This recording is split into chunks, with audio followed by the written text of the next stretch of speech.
5, 4, 3, 2,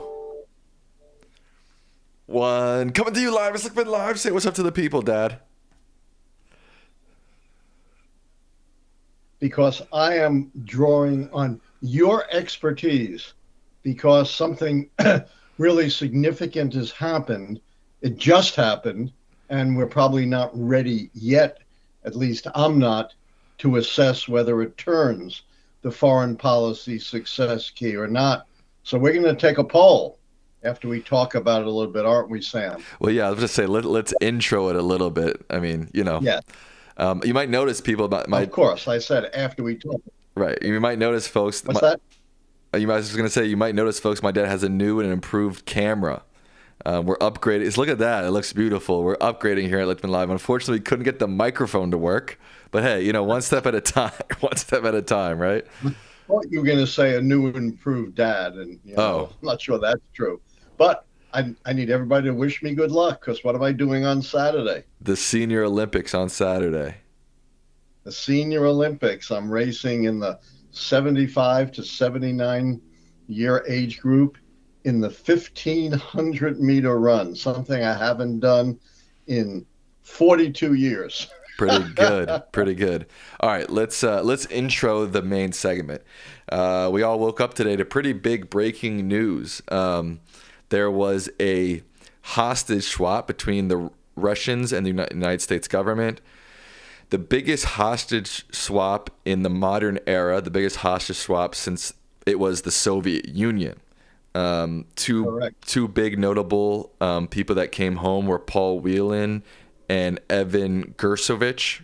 Am I saying that right? Evan Gershkovich, yes, yeah. The Wall Street Journal reporter, who interestingly, on his way out, said, "I want an exclusive interview with President Putin." What did he say? Didn't get it. He wanted an interview with President Putin before he left Russia. Oh, I see. Ever the journalist, right? Yeah, ever the journalist, for real. Jeez, okay, well, good for him. But pretty big, obviously, pretty big news. And it affects the keys. So obviously, if you follow the keys closely, you know that one of the keys is the foreign/military success key. Now, Dad, give us your first thoughts on whether you think that this turns the key or not. I don't want to prejudice our audience. How many do we have? Sit up a little bit, Dad. You sit up a little bit. There you go. Better, yeah. How many do we have? We have 3,000 watching right now. Okay, so we have enough for a good poll. I don't want to prejudice our viewers too much, because I want their assessment. But let me expand a little bit. Do you want me to do the poll? Do you want me to do the poll right now? Not quite. I'll right. tell you in a couple of minutes. Apparently, as many as 16 hostages held in Russia were released. Evan Gershkovich and Paul Whelan were the most prominent, but there was another American released, and a friend of mine was released, Vladimir Kara-Murza, a very courageous journalist, filmmaker, Pulitzer Prize winner, who actually was free in the United States. That's where I met him, and in a tremendous demonstration of courage, went back to Russia and, of course, got arrested and detained for doing nothing more than writing lucid, succinct, to the point political journalism. That's what Putin's Russia now represents. But it was a huge exchange. And of course, Donald Trump, A, politicized it, and B, lied about it, saying, this was awful because we had to give up something. It was an exchange, but it was a good one. We got more than we gave. But he said, when he was president, he got hostages released with nothing in exchange. Do you think that was true, Sam? No. Of course not. At least 4 of his hostage exchange indeed involved quid pro quos, with things being given in return for the hostage release. J.D. Vance tried to politicize it, saying the only reason that Russia did this deal was because they were afraid of a strong Trump presidency that would follow the election. So it was really Donald Trump, not Joe Biden, who was responsible for this. I don't think any of these arguments or lies are going to fly. It's been a very big deal in the American media. President Biden did a little address about it. It's been the big headline news so far. Of course, to turn the foreign policy success key, it can't be ephemeral. It can't be something that's a one-day story. It has to have some legs and be of long-term significance. So with that in mind, do you think we're ready for our poll? Yes, I think we can put the poll up. Let me do the poll. So is the question simply, does today's prisoner swap, do you think today's prisoner swap is enough to turn foreign policy success key, right? That's the question. In favor of the Democrats. In favor of Dems. Okay. Let's see. Do you think today's prisoner swap is enough to turn foreign policy success key in favor of Dems? Yes or no, right? Very simple. All right. Let's start the poll. I want to say something too. This whole reaction from right wingers and Trump, it's like, it really feels like we can't celebrate anything in America anymore. This should be a momentous day for America. All Americans should be happy. We got Americans home. But even still in this day and age, it has to become political. Everybody has to take their sides. Even with something as clear-cut as getting Americans out of a Russian prison, we can't even just have a day of celebration. It has to be, well, Trump... It's the era of Trump, Sam. It's frustrating. Ever admit anybody but himself does anything right? Never. In 10 years, Trump has never once given anyone but himself or one of his sycophants any credit for anything. It doesn't matter. I'm just saying. It's just sad, It's really sad. This is something that should be celebrated clearly on a bipartisan basis. It shouldn't be lied about for sure, and it shouldn't be turned into an attempt to attain political leverage. I don't think any of that's going to work. I don't think people are going to go, oh yeah, this is all due to Donald Trump. Joe Biden had nothing to do with it. I just don't think that's going to fly. Well, Joe Biden also said, they said, Trump said he could have got it done with without a swap. Nothing. Give him nothing. Yeah, and Biden said, well, why didn't he do it? He was president for 4 years. A lot of these people were detained while he was president. It's as simple as that. It's like he was president. He could have done it. Exactly. And others were detained as well that he didn't get released during his presidency. But it's just a shame that we're talking about this. It's just sad that we can't. I know, it is a shame. Yeah. I mean, this is, as you said correctly, the biggest prisoner swap since the end of the Cold War. So we're talking 30 plus years. And it is of significance. But the question is, for our purposes and for our audience, does it turn a key? All right, let's see. Do you want me to check it on the poll? Why not? All right, we've already got... All right, we're almost at 2,000 votes, so I'm going to wait till we get to 2,000. So if you're here, if you're in the chat, we're almost at 2,000. Go ahead and vote. Some quick announcements. We just started a Discord server for the channel. So if you want to join our Discord, it's in the community tab, and it's also pinned to the chat. It's already... there's already great discussions going on, and join. Also, we have a Reddit page, 13 Keys to the White House Reddit page if you're on Reddit. He's at Allan Lichtman on Instagram, X, and TikTok. I'm at Sammy Licht on YouTube and Instagram. All right, we've hit 2,000. We've got Before we get to the poll, for us old dinosaurs, what's a Discord page? It's a Discord server. It's just like a public chat forum where people can go and discuss the keys, discuss the elections, discuss current event and politics. That's all it is. In other words, discuss anything except the opera. You got it, Dad. I think I got it nailed down. All right, should we get to the we've got 2,400 votes in. All right. I'm very curious to see, because this isn't an obvious question. Otherwise, I wouldn't be asking. 58% say yes, today's prisoner swap is enough to turn the foreign policy key in favor of the Dems. Oh, it just went up to 59%. And 41% say no, it's not enough. Yeah, I'm not surprised by the results of the poll. Obviously, our audience is not a random sample of the American electorate. It's probably a little bit skewed, but it shows how astute our audience is. You know, I think that's a reasonable division of whether or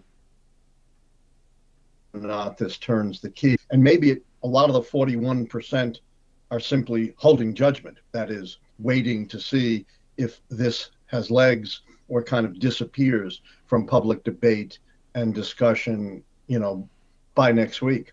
And of course, by next week, we're going to get something very significant. What vote is that, Sam? Who's voting and who are they voting for? The Democrats will do the virtual nomination of Harris, right? Exactly. And apparently there's no alternative candidate, so it's going to be, you can kind of vote present or, you know, no vote, but it's either Harris or no vote, and she's going to win, you know, the overwhelming majority of the delegate vote. Very important, because that sews up which key? The party contest key. Yes, a very important key, because if you lose incumbency and party contest, you're almost sure to lose the election. No incumbent party has ever won re-election when losing both the incumbency key and the contest key.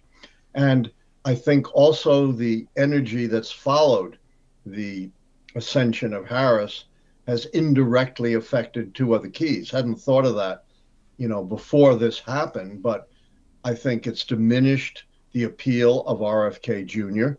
because voters, and I kind of hate this, you know, being almost as old as them, but voters now don't have to choose between two old white guys, although RFK Jr. is kind of an old white guy himself.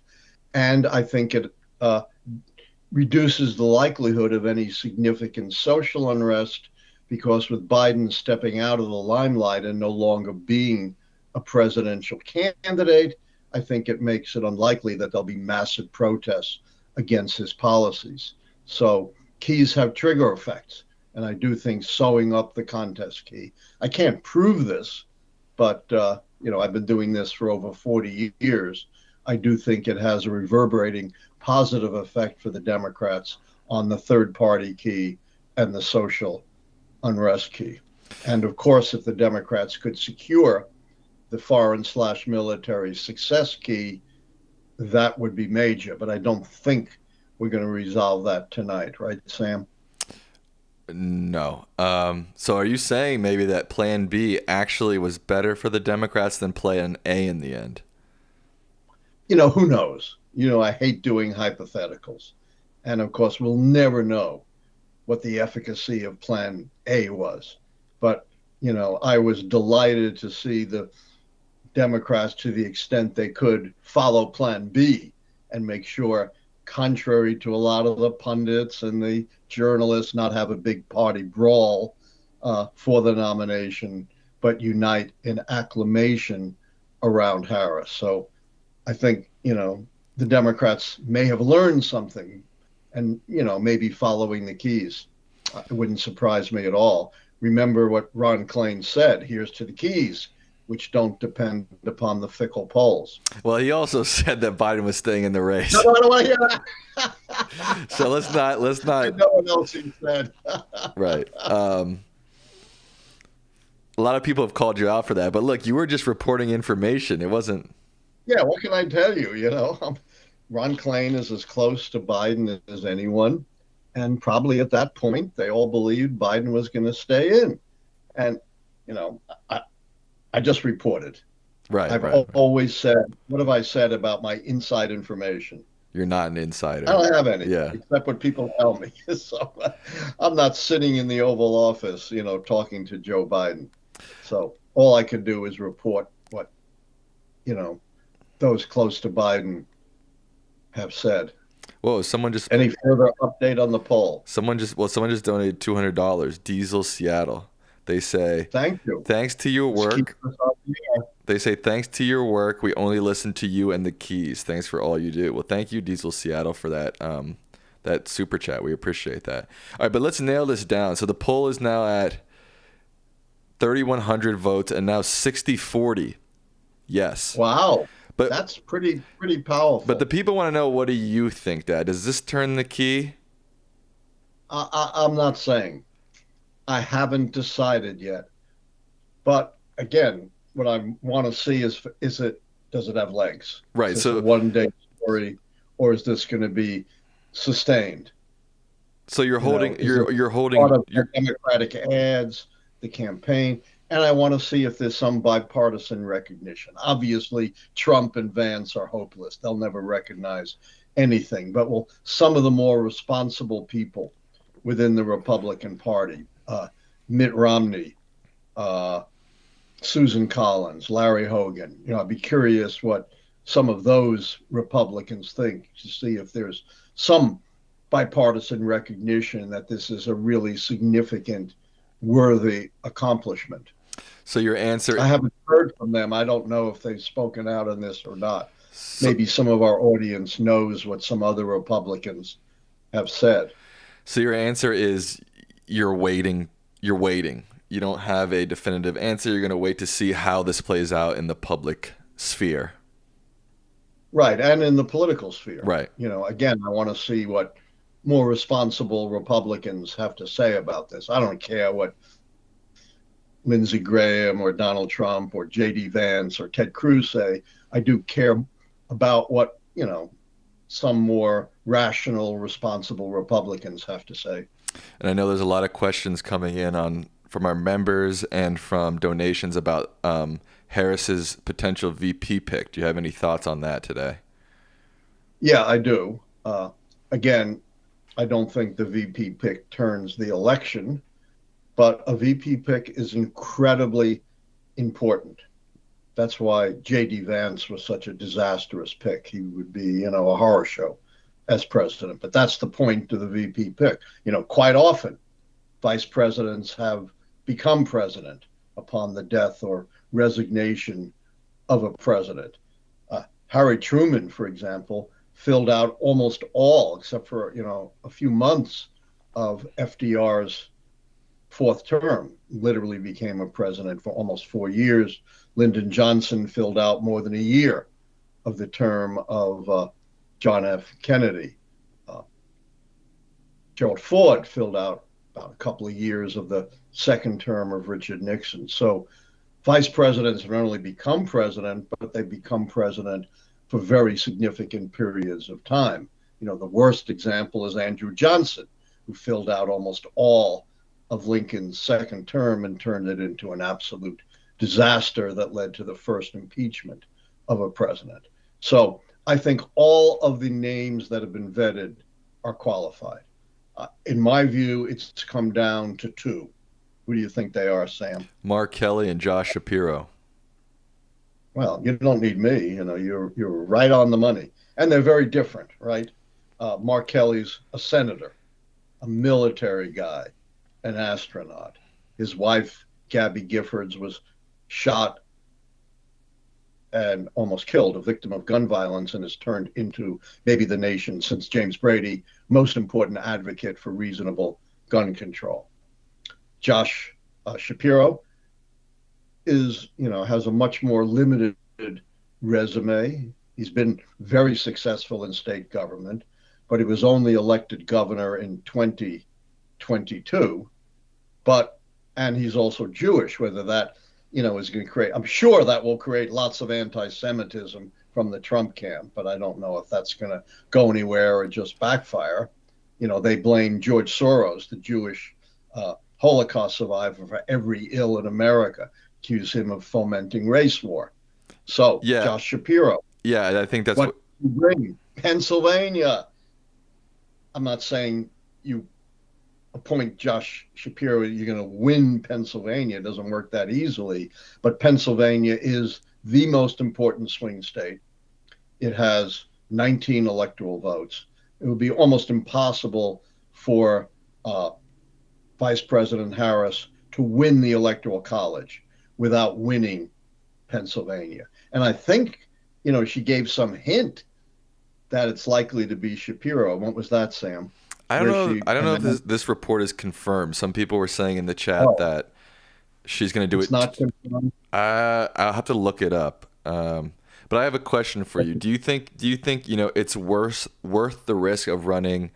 And again, this is not my perspective, but a lot of people in the Democratic Party are worried about running a woman of color and a Jewish man. Do you think it's worth trying to win Pennsylvania and take that risk? Yeah, I do. And what about? I've also heard people say that. I've also heard people say that. Hold on one second. I also heard people say that in Arizona, if she picks Mark Kelly, a Republican could then take that seat. Very possibly, because Arizona is at best a purple state, and may still lean a little bit red, and that could be determinative of who controls the Senate. And even if Harris wins, if Republicans control the Senate, it's going to be a miserable time for her. They'll block everything she wants to do, including her judicial appointments and many of her appointments to the federal government. What about Bashir? I like Bashir. I don't think he's at the top of the list, but he won big in a huge red state, right? Won by like 7 points, has appeal to white rural voters. But of course, unlike either Kelly or Shapiro, doesn't come from a swing state. Right. All right. You want to get to so I think any one of these picks would be reasonable. Well, who do you think she should pick? Shapiro. I think I've said that. Oh yeah. Okay. With Kelly, I would say Kelly, except for the point you made. You open up that seat, and it could lead to Republican control of the Senate, and that's incredibly important. That's why I tell all my fellow voters in Maryland, don't be fooled by Larry Hogan, thinking he's going to be a moderate voice in the Senate. He will count for 0 in the Senate. He'll be a backbencher. But what he will count for is what, Sam? What difference could he make in the Senate? I wasn't listening. Republican control, right? Right. He could be the 51st vote that leads to Republican control of the Senate, and his moderate views will account for 0. He's not going to persuade Ted Cruz and Lindsey Graham and the rest of that crew, Tom Cotton, to suddenly become moderates. His voice will be meaningless, but his vote in the Republican caucus could change the course of history. Gotcha. You ready to get to some questions? I'm always ready. All right. Just a quick reminder: become a member today or donate. Those two sections get. Every time I hold up 2 balloons come. Those 2 sections get priority in questions. If you're a member, I usually post in the community tab for members only for you to put your question, and then we glean from there, just so you don't have to deal with the chat and getting your question in. Our first question is a $50 donation from Laszlo P. Newman. They say just out of curiosity about how your system works, what is the actual deadline for Biden to hand over the presidency to Kamala and for her to get the incumbency key? Is it the day before the convention or literally a day before the election? How does it work? Well, in terms of my prediction, if I'm going to make my prediction by the end of the convention, he would have to hand over the presidency to Kamala by then. If he hasn't done it by then, he's not going to do it, barring some, and God bless. Uh-oh. Did we lose him? I hope this doesn't happen. Non-experts who've never even met the guy commenting on his mental and physical health. That's beyond irresponsible. Question from Ian Matheru. They say, in light of the Supreme Court's ruling on presidential immunity, do you think Ford made a catastrophic error pardoning Nixon? Should he have faced a criminal trial? I do think Nixon should have faced a criminal trial. I think that would have been a very important deterrent for the criminal actions of Donald Trump. However, I understand fully why Gerald Ford pardoned him, because it was difficult enough for Ford to govern as president, being a doubly accidental president. He was an accidental vice president when Spiro Agnew resigned after being pleading guilty to bribery and extortion, although he actually only pled guilty to tax evasion, but his real crimes were bribery and extortion as governor of Maryland, taking bribes the old-fashioned way in shopping bags full of $100 bills. So Gerald Ford gets appointed to the vacant vice presidential position, the first appointed vice president under the 25th Amendment, which was ratified in 1967. So he's an accidental vice president. He then becomes an accidental president when Nixon resigns, and he's in a tough spot.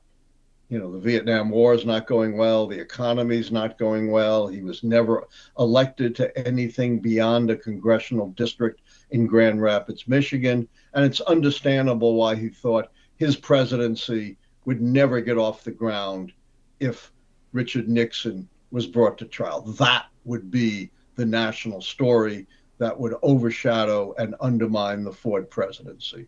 So one can certainly understand that. Blame it on the bubble. Thank you for your donation. I think we answered your question. Kathy Vessels say, if keys 10 and 11, which are foreign policy / military success and failure, are already read, how could anything negative cause these keys to get worse? Don't they say the same? They're already read. No. We did not call them, did we, Sam? No. We said they were either leaning or likely read, still leaving open the possibility of those keys going either way. Manistrus, member Manistrus. Before we get to the next question, let me just reiterate and summarize. There were 4 keys on which we had not made a final call, 2 of which were either leaning or likely Democratic, third party, and social unrest, and 2 of which were either leaning or likely negative, the 2 foreign policy keys. With the Democrats down 3 keys, 3 of those 4 yet to be keys would have to fall against them to predict their defeat. Gotcha. I have not made a final prediction, and that absolutely can happen, though. So stay tuned till, later in this month. Right.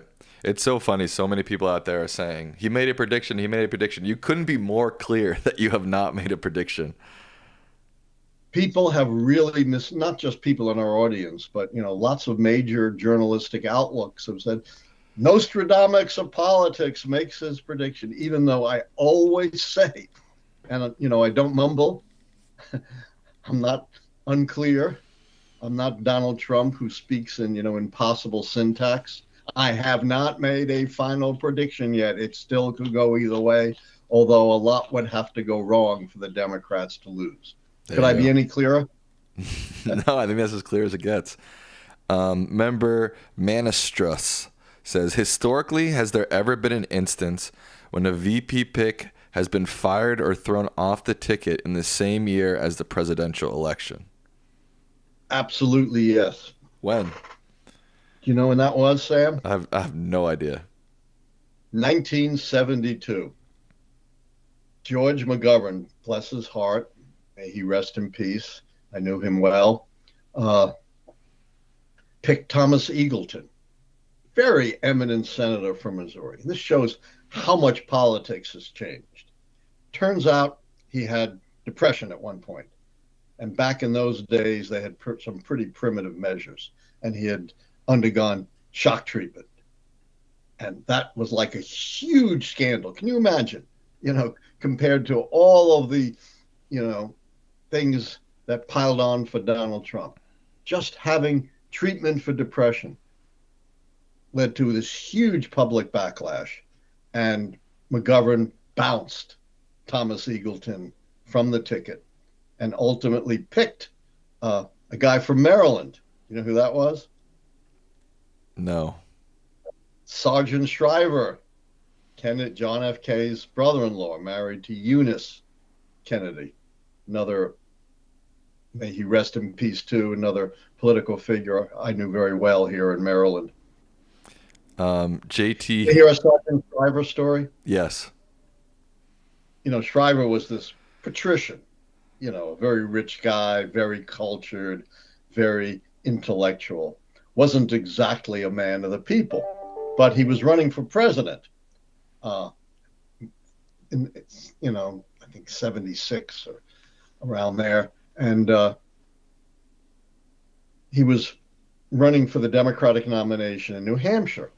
And one of his advisors said, Sarge, what you really got to do in New Hampshire is go to the taverns. That's where everyone gathers in these cold winter nights and buy drinks for the house. And Sarge says, capital idea. I think I will do it. So they go to this packed tavern. Sarge comes up to the bartender and says, beers for the house, and I'll have a Courvoisier. That was the man of the people. Gotcha. Never caught on quite. Great Right. guy. Great guy. Gotcha. JT Hiskey says, after seeing the way the Young Turks and Jank treated you, I unsubscribed from them and distanced. It was so unfair. It was so uncalled for. It wasn't that bad. What do you think? Wasn't that? I've been doing this for how long, Sam? Like 350 years? Something like that. Since the horse and buggy days of politics, when Right. Abe Lincoln was elected. I have been subject to every conceivable whip and scorn, you know, and I've grown, even though I'm only 150 pounds, I've grown a really thick hide, and it doesn't bother me. Vincent Escalano says, has there ever been an election in which one candidate held all 13 keys in their favor? Yes. Theodore Roosevelt, re-election in 1904 against a Democrat I'll bet no one, even in our incredible audience, can name. Can anyone name who TR defeated in 1904? All right, let's see. All right, Anyone can name that. That's how obscure the Democrat was. The chat is a little bit. Oh, Jeff Crusan says Alton B. Packer. Is that true? Got it. Wow. Alton B. Parker. Yeah. Who was a New Parker. York State judge who no one had ever heard of. A lot of people know. Yeah. A lot of people know. All right. We have an amazing audience. Wow. I guarantee you, if I went out and asked, people on the street, even in sophisticated Bethesda, nobody would know the name Alton B. Parker. RBC, Jasmine Elizabeth, Gary Zink, Love for Kevin, Walkuru, Florida Man, J. Don. There's a lot of people who knew.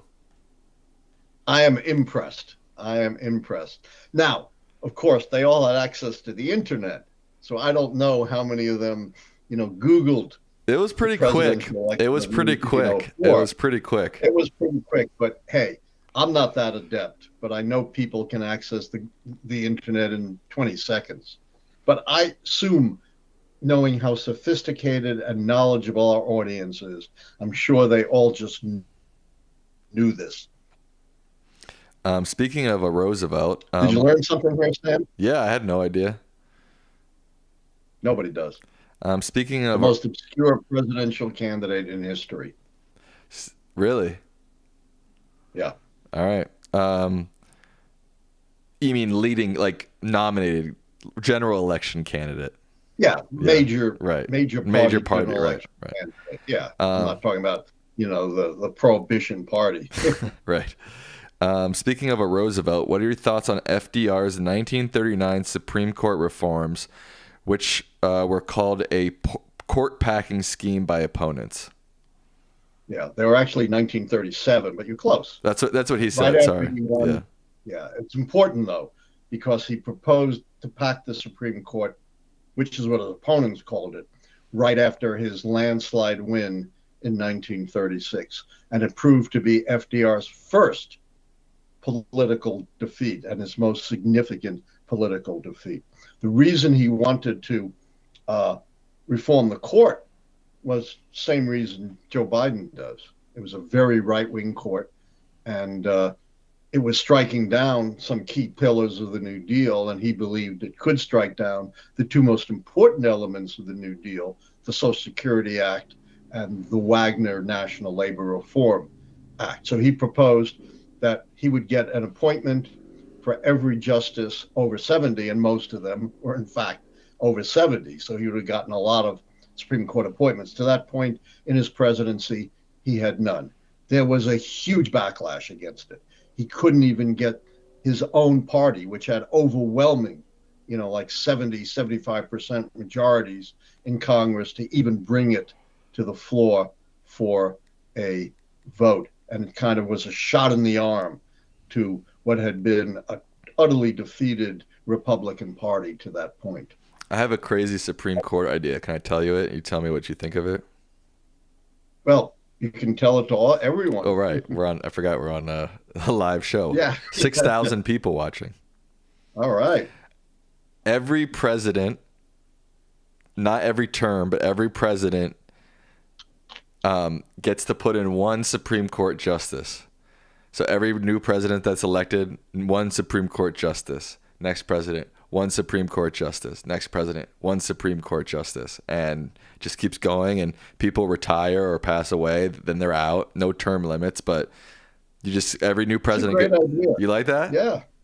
Yeah, I do, because there is no limit to the size of the Supreme Court. Right. It's not set by the Constitution, it's set by statute.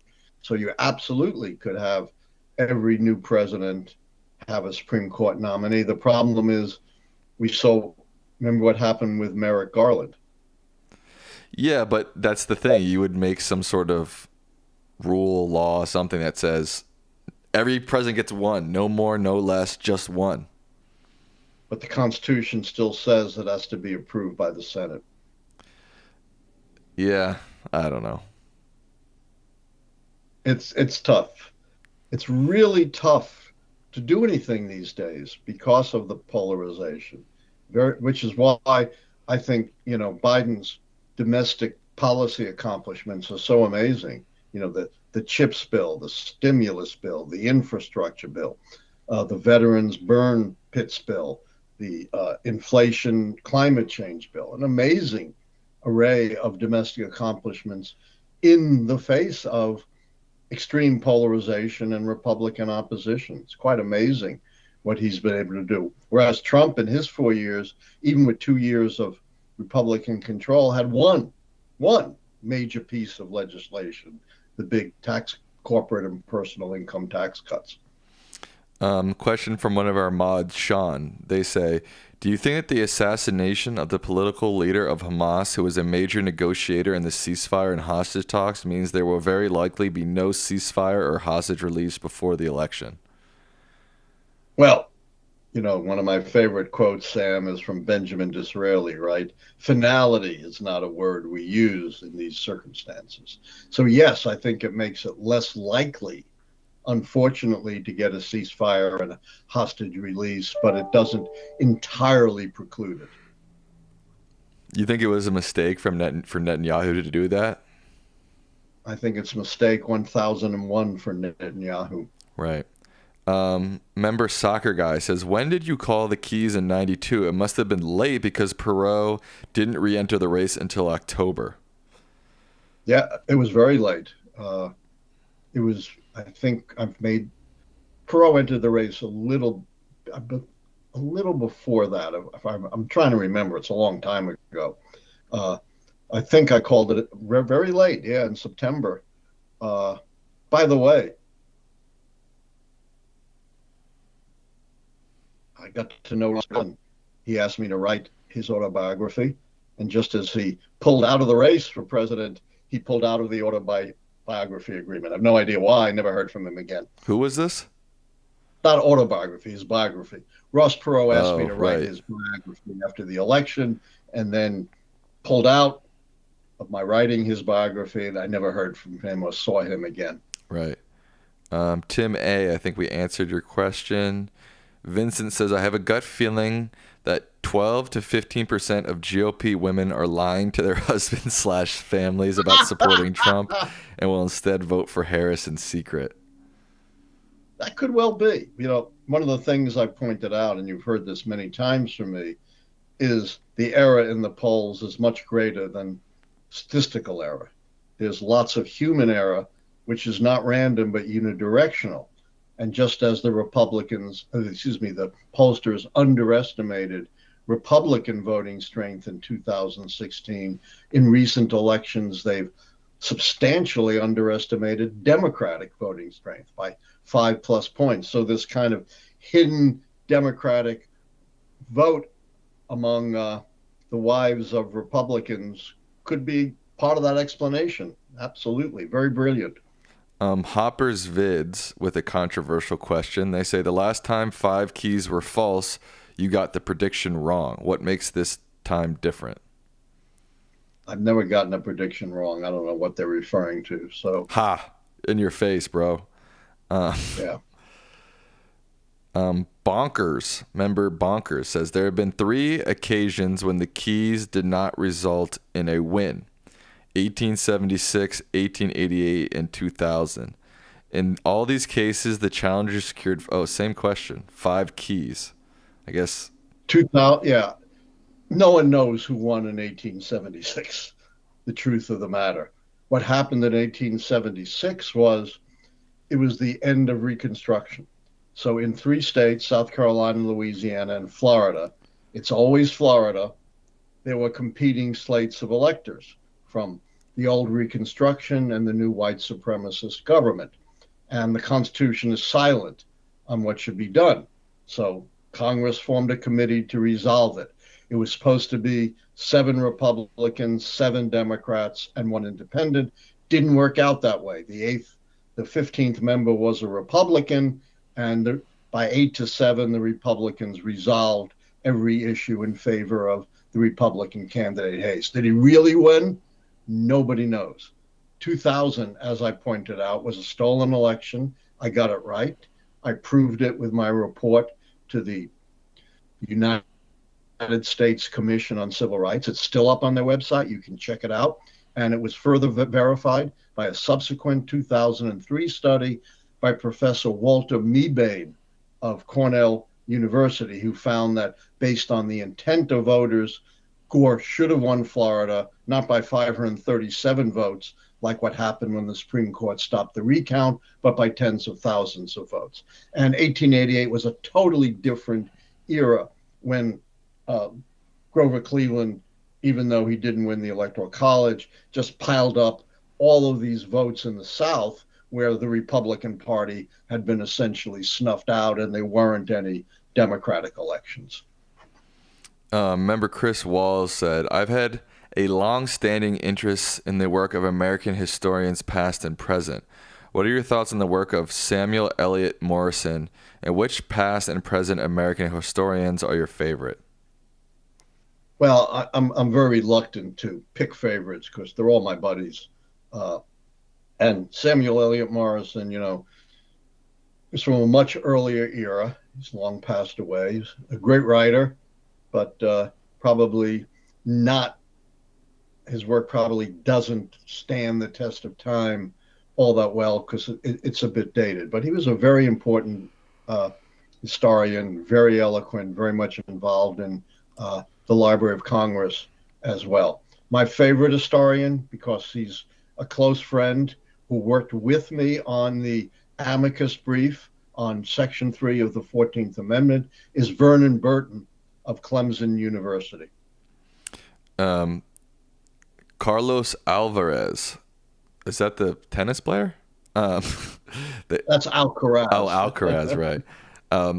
Allan, is your final prediction associated with statistical confidence interval? I assume the confidence level is high, though never 100%. I just give a binary prediction. I don't give probabilities which would have a statistical error margin around them. I simply indicate who's going to win. And if you want to use the binary theorem to figure out what the probabilities are of hitting 10 heads or 10 tails in a row, that'll give you some idea of the reliability of my prediction. It's very, very high. Elemental Samurai says, has there ever been someone so dominant over a political party in American history as Trump is over the Republican Party today? Oh, absolutely. FDR totally remade the Democratic Party. It wasn't an especially liberal party in the 1920s, but FDR completely remade the Democratic Party into the party of the modern liberal state. It really begins with FDR. He also forged an entirely new dominant coalition. Republicans had been utterly dominant throughout the 1920s, and FDR forged this new Democratic coalition that dominated American politics for decades. Union members, ethnics, Catholics, Jews, African Americans, and ironically, white Southerners who were still solidly Democratic. A group that I left out that people think, is part of the Roosevelt coalition, but isn't, is women. The gender gap did not emerge during the Roosevelt years. It only emerged in the 1960s and beyond. Derek Taylor says, a self-proclaimed political pundit made that 4-point checklist model to predict presidential elections accurate since 1940. What do you think about approval ratings of incumbent presidents in predicting outcomes? Well, it certainly would have not predicted. I can't imagine it's been right since 1940, since Truman's approval rating was in the gutter in 1948. And not only did he win, he won by a substantial margin, almost 5 points. And he brought with him a Democratic House and a Democratic Senate that the Democrats had lost in the previous midterm of 1946. Steve Bob JD says, is there any historical precedent we can look to that indicates how we may get the MAGA movement to end permanently and non-violently? Probably so. Although it's, history rhymes, but it doesn't repeat itself. What we had in the late 1930s, 1940s was a very powerful America First isolationist movement that really was dominant among conservatives and within the Republican Party. And it took some time. It took a war, took a Cold War, but eventually this kind of America First isolationism was defeated and hasn't really emerged again until the era of Donald Trump. So what might seem to be dominant political views within a segment of the American electorate and population can change. But as these examples show, not easily. It took a lot. Jim Blowers says, I got a message today from Amazon saying supply chain issues have prevented me from getting your 2024 book. I've waited 2 months and still no book. Oh, no. That's not good. Go to the publisher. Roman and Littlefield. Buy it from the publisher. Jacobs Travail says, by the way, I have no control, obviously, over Amazon or the publisher or book sales. The only way I have any books is I got them from the publisher. Jacobs Travail says, what are your thoughts on Polmark's findings today? Do you know what that is? Whose findings? Polmark's? Can you tell me what those findings were? I haven't seen them. Right. I know what Polmark's is, but I haven't seen the findings. Harry Chittenden says, the more I follow the VP race, the more I hate Shapiro. He tried to hide a harassment case in his cabinet. He cut funding from public schools and businesses who pulled out of Israel. Won't this blue Republican hurt the Democratic campaign? Well, this whole harassment thing is not tied to Shapiro and is really unclear. And I'm not familiar with his pulling funding from public schools. I haven't heard that, so I can't comment. What do you think about him being so pro-Israel? Do you think that'll make a difference? I don't. The vast majority of the American population is pro-Israel by overwhelming margins. the American people favor strong support for Israel. The fact that there are demonstrations, of a few thousand people doesn't change that. Right. And I think I've seen polls that say, most people are not voting on that issue. It's a very low issue on people's voting tiers. Absolutely. And, this is another example of anti-Semitism that, if you don't support Israel, you're a terrible Jew. Thank you, Rabbi and Talmudic scholar Donald J. Trump, for telling me and other Jews what it constitutes to be a good Jew. It's a completely, anti-Semitic attack, assuming that Jews are not loyal to the United States, but are more loyal to Israel. Moreover, it kind of ties Jews to the particular right-wing Israeli government. I love Israel. I'm strongly supportive of Israel, but I'm utterly opposed to the Netanyahu government. Does that make me a bad Jew, Sam? No. Of course not. I mean, our family doesn't, my Jewish side, your side, we don't really have any ties to Israel other than just being Jewish. And just supporting Israel. We're very strong in support of the right of Israel to exist, but we're very opposed to what we believe is the misguided Netanyahu government, which has made Israel an international pariah.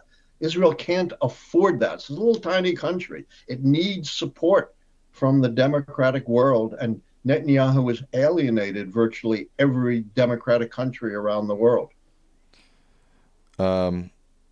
Tricky Fish says that you said that Biden withdrawing may have saved the social unrest and third-party key. I agree. But doesn't that undermine one of the premises of the keys, which is that they are weighted equally but can topple each other?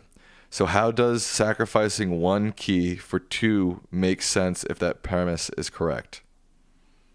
I'm not sure I understand the question, but as I gather what they're saying, the whole point of the keys, and you've heard me say this many times, is they're unweighted, because if you weight your parameters on any model, you'll make errors, because the weights have to be based on past elections and the weights could change. But another secret of the keys is trigger effects, that one key could either positively or negatively affect other keys. And I was talking about the trigger effect of preserving the contest key on the social unrest and the third-party key. Michael Anthony says, despite the U.S.-Russia prisoner exchange favoring Democrats, have the protests in Venezuela over Maduro's election fraud solidified the foreign policy key against them for November?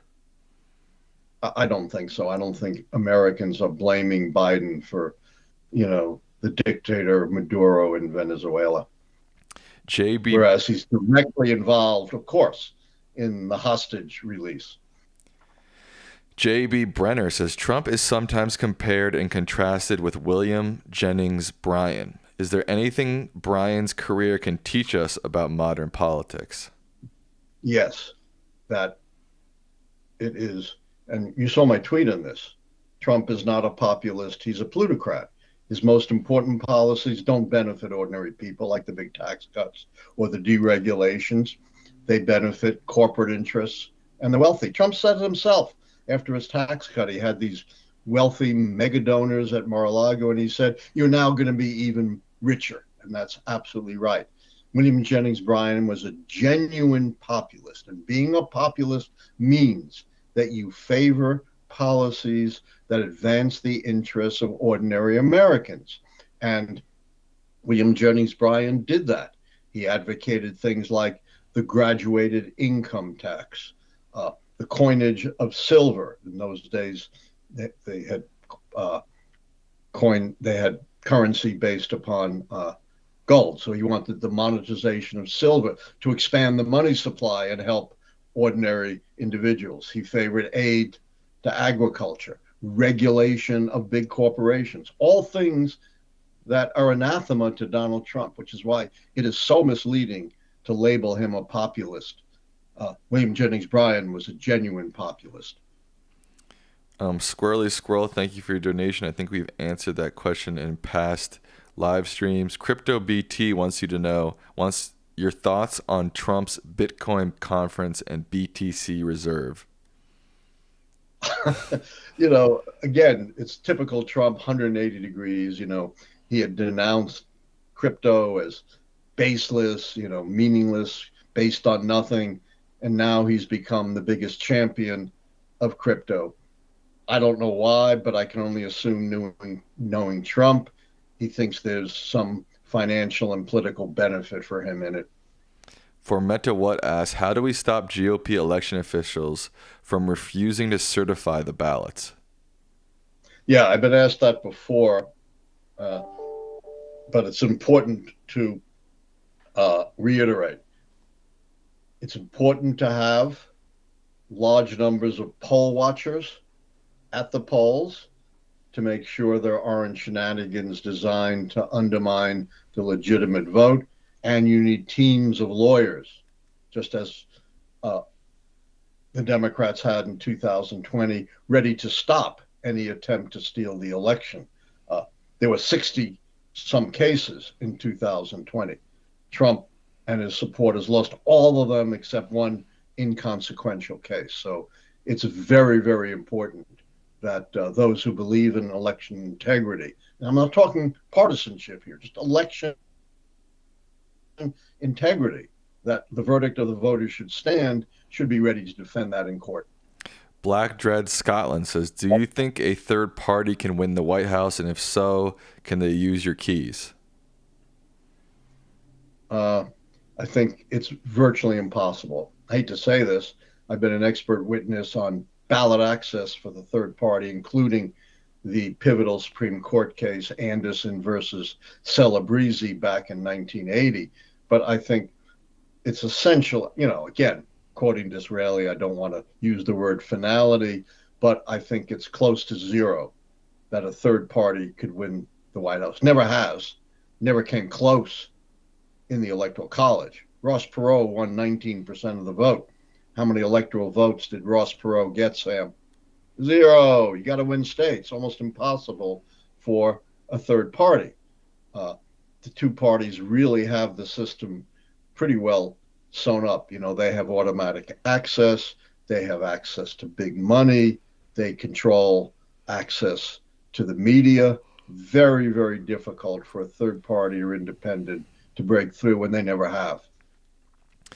Demigod Max says, seems that Biden dropping out and focusing on governing well increases the likelihood of turning the leaning true or defending the shaky keys, especially in foreign policy. Do you agree? Again, it's a hypothetical because I don't know what would have happened if Biden had stayed in, but that's not unreasonable. Dallas sports fan, we've answered that question in past episodes. Arash Terry, we answered that question last episode. Grant S. says, hey, Allan and Son, how do I remain optimistic about the future in the era of Trumpism? Even if he doesn't get elected again, will his ideology continue? I think his ideology has become mainstream within the Republican Party, but so did, super isolationism in the late 30s and 40s, as we talked about. And eventually there was a major shift within the Republican Party. Didn't come early and didn't come easily, but we have to hold out the possibility of that kind of shift. And the other thing that's going on with the Republicans is, the great political scientist, the late Samuel Lubell, once said, the one thing you can't fight is birth rates. And Republicans are on the wrong side of demography. They are a white-based, older-based party and Christian-based party. And older white Christians are the most rapidly declining element of the electorate. They were once dominant. Now they're being overwhelmed as our society is becoming more multiracial, something Trump can't even begin to understand, and less Christian. Miles Wolf wants to know, how did Reagan avoid key 9 turning after Iran-Contra, which is the scandal key?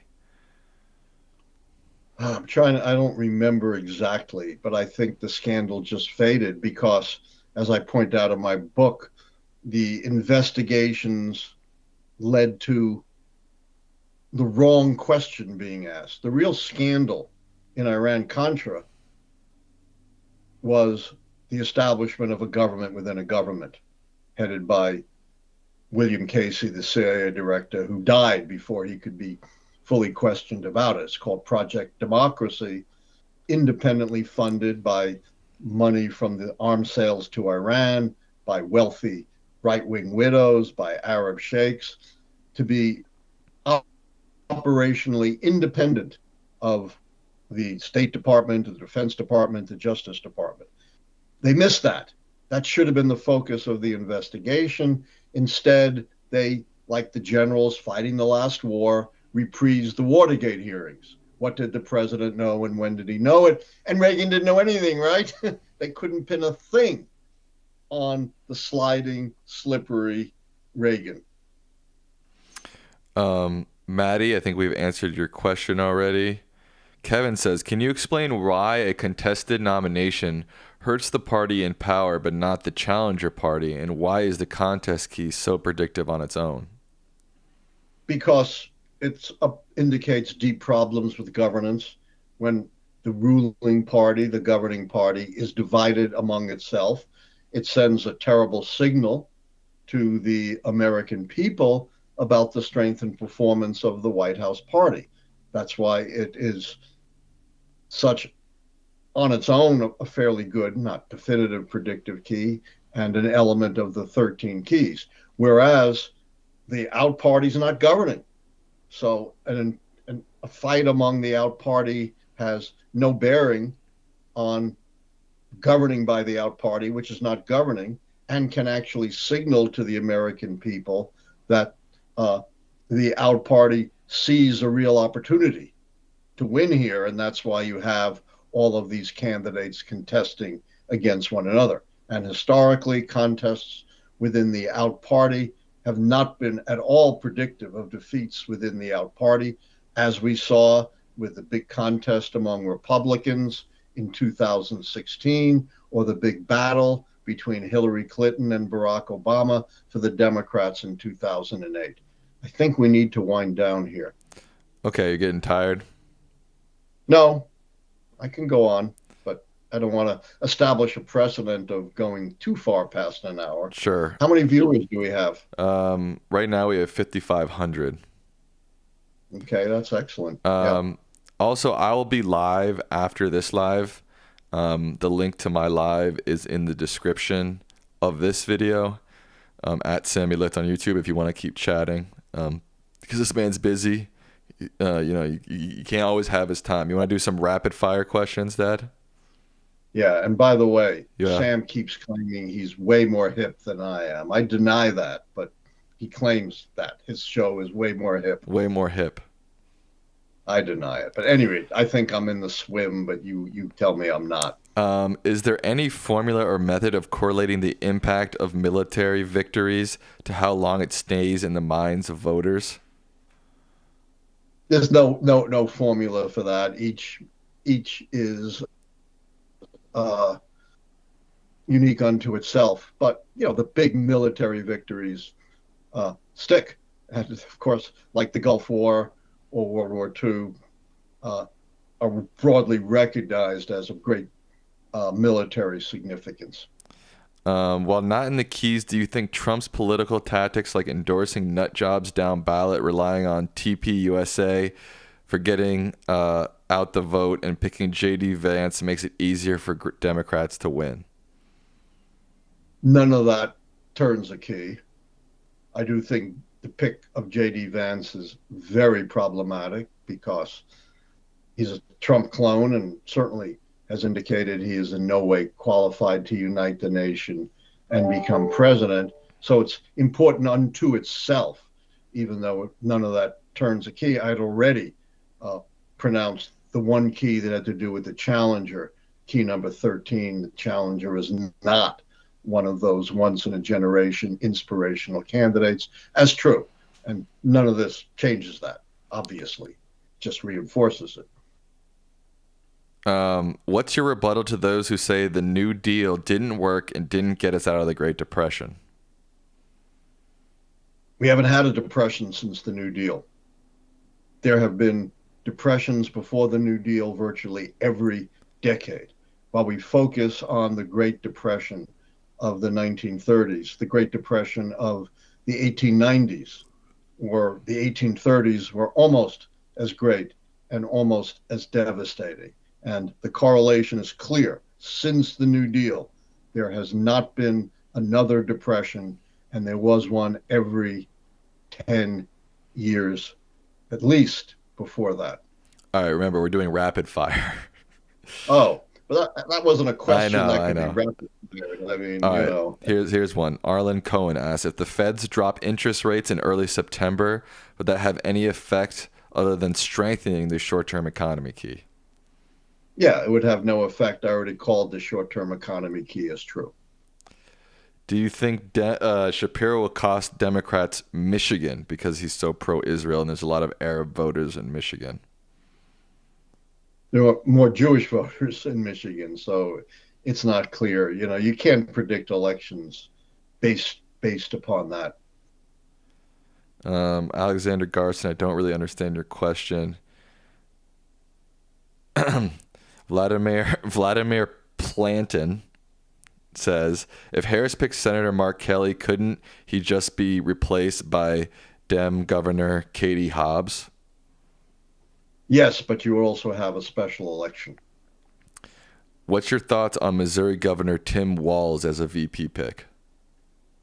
I think it's Minnesota Governor Tim Walz, not Missouri Governor. Lady Jane says, instead of focusing on who could help her win this election, shouldn't she focus more on picking a VP who can help her govern and therefore make turning the keys easier next time? That's a good point. Completely agree with that. That's why I've been saying the most important thing in a VP pick is to pick someone who shares your values and who could fulfill the role of president as well as possible. And I pointed to examples like Harry Truman and Lyndon Johnson. So the caller is absolutely right. No callers. No callers here. No callers. Nobody's calling in. Right. You can take the boy out of the jungle, but you can't take the dinosaur out of the boy here. Right. Listener, thank you for the donation. I think I'll ask it. If Trump wins, how much more could the U.S. move towards what's depicted in The Handmaid's Tale? The info and product 2025 seems to lead in that direction. I don't disagree with that. I'm not sure it would be the full-blown Handmaid's Tale, but you're going to see stronger opposition to women controlling their own reproductive lives, which is the central motif of The Handmaid's Tale. While Kuru, economy keys don't turn on perception. Final question from Ryan. Is the Supreme Court... Last question. Is the Supreme Court's ruling on presidential immunity the most destructive ruling against democracy in U.S. history? Have you seen any sign that Democrats have the spine to effectively counter it? Great question. It's certainly one of the most destructive. We had the Dred Scott decision, which essentially declared slaves property, even in free states. We had Plessy versus Ferguson, which sanctioned segregation. We have U.S. versus Thind, which barred virtually every Asian from American citizenship. But certainly the immunity decision ranks as maybe the most, or certainly one of the most threatening decisions to American democracy. As I've said many times, if that decision had been in effect in the 1970s, Richard Nixon would have gotten away scot-free with Watergate, and likely our democracy, or certainly a fair chance our democracy, would have died 50 years ago. All right.